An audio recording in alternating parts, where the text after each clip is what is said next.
जब आप कोई सपना देखते हैं तो क्या करें? ये बहुत ही कॉमन सवाल है जो मुझे बहुत जन पूछते हैं। चलिए इस वीडियो में हम जानते हैं।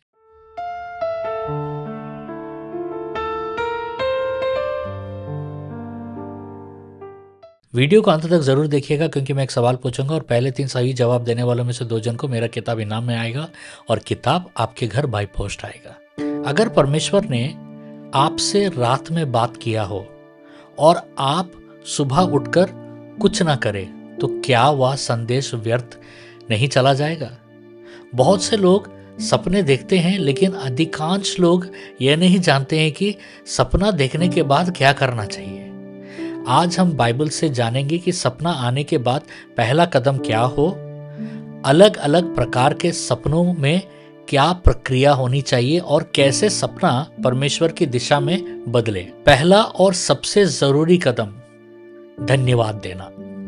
सपना कैसा भी हो, डरावना, उलझाने वाला, चेतावनी या पुष्टि, सबसे पहले परमेश्वर का धन्यवाद करें।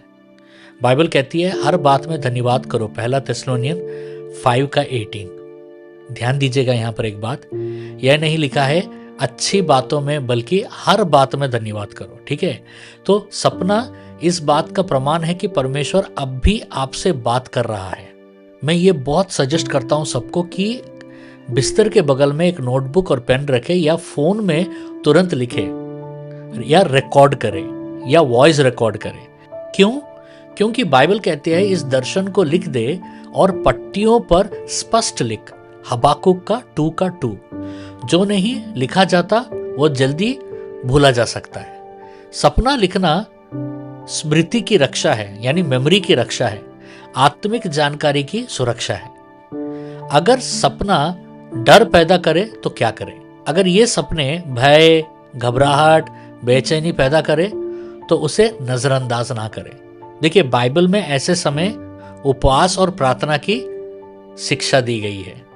यह जाति प्रार्थना और उपवास से ही निकलती है। मार्कुस का 9:29 में हम पढ़ते हैं। डर वाला सपना चेतावनी हो सकता है, आत्मिक हमला हो सकता है।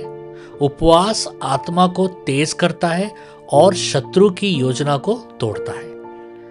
अगर सपना भ्रम पैदा करे तब क्या करना चाहिए?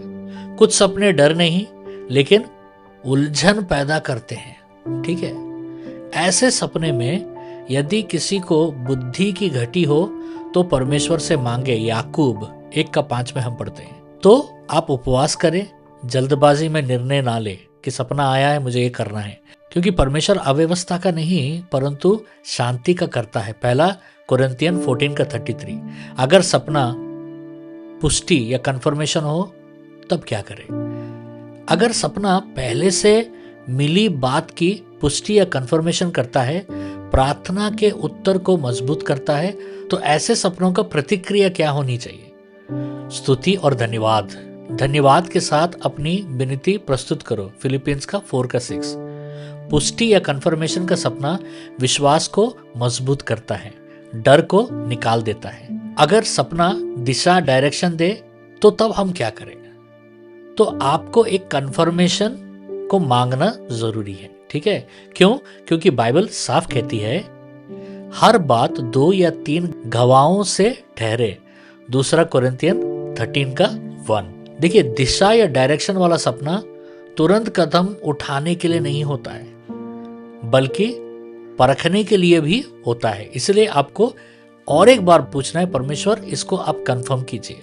अगर सपना भूल जाए तब हम क्या करें? इसके ऊपर में मैंने एक बहुत बड़ा वीडियो बनाया है, उसको जरूर देखिएगा। लेकिन कई लोग कहते हैं सपना देखे पर याद नहीं है, तो क्या करना चाहिए? परमेश्वर से मांगे कि वह याद दिलाए या फिर दिखाए, और परमेश्वर जरूर दिखाएंगे। पवित्र आत्मा तुम्हें सब बातें स्पष्ट कराएगा। यूहन्ना का 14:26। क्योंकि यह मार्ग बाइबल का मार्ग है। अभी व्याख्या कहां से ले? सबसे पहले परमेश्वर से ही व्याख्या मांगे। क्या व्याख्या परमेश्वर की ओर से नहीं होती है? उत्पत्ति बुक ऑफ जेनेसिस 48। इंटरप्रिटेशन या व्याख्या सिर्फ परमेश्वर ही देते हैं। अगर स्पष्ट ना हो, किसी ऐसे व्यक्ति के पास जाएं जिसके पास भविष्यवाणी का वरदान है या सपनों का व्याख्या या ड्रीम इंटरप्रिटेशन का वरदान है उनको। लेकिन हर किसी से नहीं, हर आवाज पर नहीं, ठीक है। आप अपने सपनों को सबसे शेयर नहीं कर सकते, क्योंकि ये गलती यूसुफ ने भी किया, और यूसुफ के साथ क्या हाल हुआ आपको मालूम है, उसके भाइयों ने उसका क्या हर्ष किया।